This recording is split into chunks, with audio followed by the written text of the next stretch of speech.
My wife announced, "Your savings are mine now." I stayed silent. I'm a 35-year-old guy living in Cleveland, Ohio, and I'll never forget the exact moment this all started. It was 7 on a Thursday. We were sitting at the dinner table, and out of nowhere my wife, Amanda, looked me dead in the eye and said, "Your savings are mine now." She didn't smile, didn't flinch, just dropped that bomb like it was no big deal. My fork literally froze halfway to my mouth. I stayed silent, but in my head alarms were going off. I 35 male, married to Amanda, 33 female, for 8 years. No kids. We live in a 2-story house in the suburb. I work as an IT systems analyst, pulling in around $92,000 a year, and Amanda works part-time at a boutique shop, making maybe $18,000 a year. From day one, I'd been the saver in our relationship. I kept a separate savings account under my name with around $148,000 in it. My safety net, the result of 15 years of careful budgeting, freelance gigs, and saying no to a lot of dumb purchases. Amanda always knew I had savings, but she'd never asked about it in detail. Until now. That Thursday evening started like any other. I got home at 6:15, changed into sweatpants, reheated leftovers, and sat down across from her. The TV was muted, plates clinked, and then she just dropped the line, "Your savings are mine now." I didn't argue. I didn't even ask what she meant. I just stared at her, then calmly said, "Pass the salt." Inside, though, I was rattled. The next morning, at exactly 7:20, I caught her on the phone in the kitchen. She whispered, "Don't worry, once I have his savings, we're set."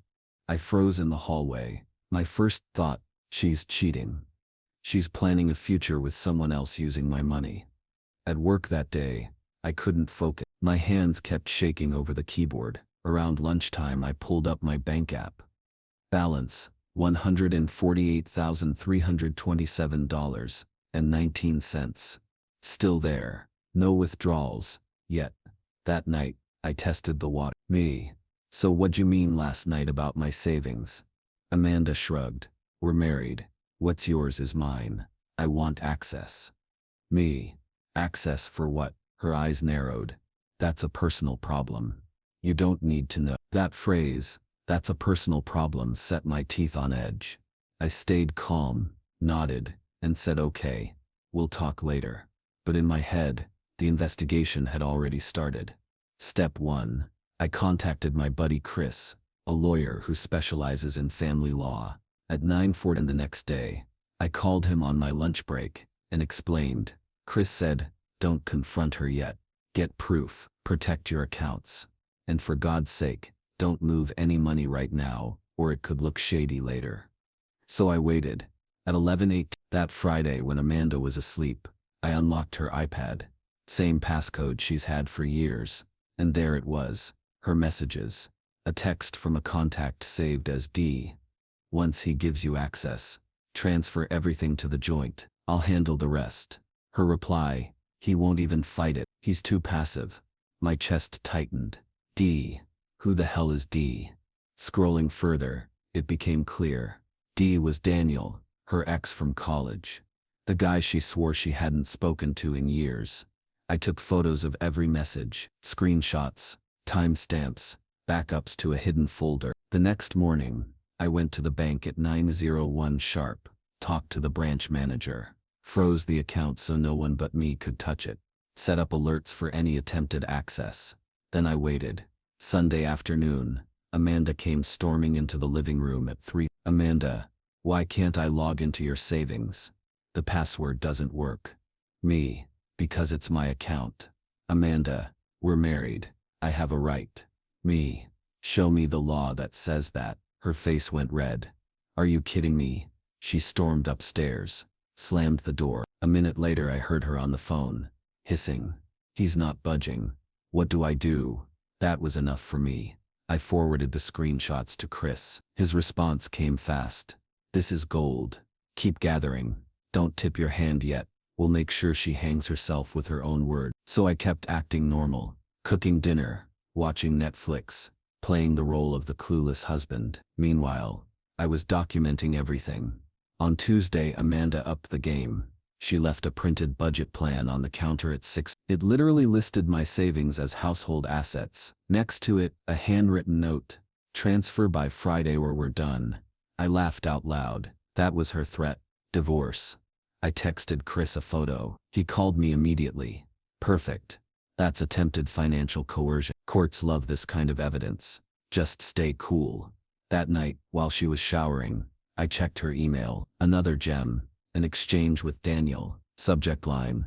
Future plans. Amanda, once I have his savings, we can finally get the condo in Miami. Daniel, told you it'd work. Just don't slip up. My heart raced, but my face stayed calm. If Amanda thought I was passive, I was going to let her keep thinking that. By Thursday, the deadline she'd set, Amanda was buzzing with energy. She kept pacing, checking her phone, muttering under her breath. At exactly 8:00, she sat me down at the dining table and slid a piece of paper across to me. A joint account application form, already half filled with her info. Amanda, sign it, now.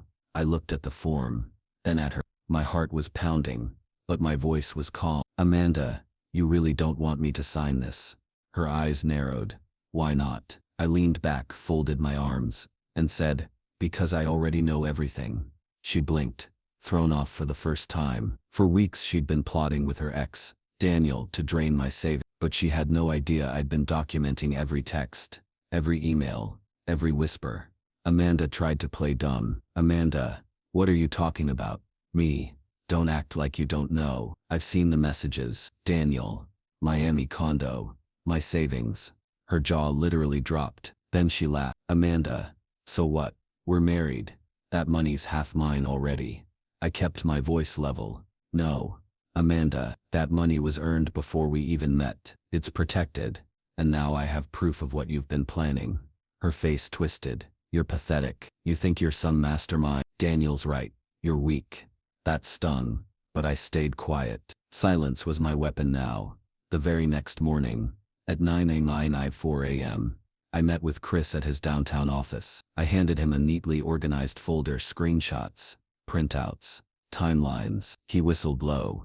This is airtight. If she files for divorce, we'll crush her claims. And if she tries to touch your savings again, it's criminal. Chris helped me set up a trust, moving my $148,000 into a protected account. Amanda would never see a dime. That night, Amanda confronted me. Amanda, where's the money? I know you moved it. Me. That's a personal problem. Her scream could have rattled the windows. She stormed out of the house at 10:13 p.m. and didn't come back until dawn. While she was gone, I checked her car's GPS logs. At 11:47, her car was parked outside a dingy motel on the east side of town, room 24. I didn't even need to guess who she was with. The next morning, I dropped an anonymous tip to the motel manager, pretending to be concerned about illegal activity. Later, I got exactly what I wanted. A security cam photo of Amanda and Daniel walking in together, arms around each other. Evidence. Secured. 2 days later, at 6:29 p.m., Daniel actually showed up at my house, slimy grin, leaning against his car like he owned the place. Daniel, you're gonna make this easy, right? Sign the joint account, give Amanda access, and we'll be out of your life. Me. We. So you're openly admitting this scam now? He smirked. Look, man, you're boring. Amanda deserves better. We'll take the money. You keep the house. Everyone wins. I stared at him for a long moment, then pulled my phone out of my pocket. Thanks for saying that, Daniel. You're on speakerphone with my lawyer. The color drained from his face. He bolted before I could say another word. Chris texted me later. Perfect. We'll use that. On Monday morning at 8:55 a.m., Chris filed divorce papers on my behalf, citing marital misconduct, attempted financial coercion, and evidence of infidelity. Amanda was served at her boutique job by a process server in front of her coworker. She blew up my phone with texts. How could you do this to me? You'll regret this. Daniel says you can't prove anything. Oh, but I could. At the preliminary hearing 2 weeks later, Chris laid it all out. The texts, the emails, the motel footage, even Daniel's little house visit confession. Amanda's lawyer looked like he wanted to crawl under the table. Amanda tried to cry in court. He's making this. Daniel and I are just friends. The judge leaned forward and said, friends don't plan to purchase condos with someone else's money. The ruling came fast. Amanda got nothing from my savings. The house, mine, since I'd bought it before the marriage. She was ordered to move out within 30 days. As for alimony, denied. The judge literally said, "Mrs. Carter, your conduct has forfeited your claim." Daniel, he wasn't so lucky either. Turns out he'd been behind on child support for his own 2 kids. When Amanda's messages got added to the record, his ex-wife's lawyer pounced. Last I heard, his wages are being garnished, and he's facing contempt charges. Amanda ended up moving into a cramped apartment downtown. She kept texting me for weeks, begging, then raging, then begging again. "I made a mistake. Please talk to me. You ruined my life. We can fix this. I still love you." I never replied. 6 months later, I was officially divorced, financially intact, and honestly, lighter than I'd felt in years. I upgraded my car, repainted the house, and even started dating again. Friends asked me if I regretted staying silent at first, when Amanda announced her little plan. Honestly, no. That silence gave me the time to build the strongest case possible. If I'd blown up right away, she might have covered her tracks. Instead, she underestimated me, and that was her downfall.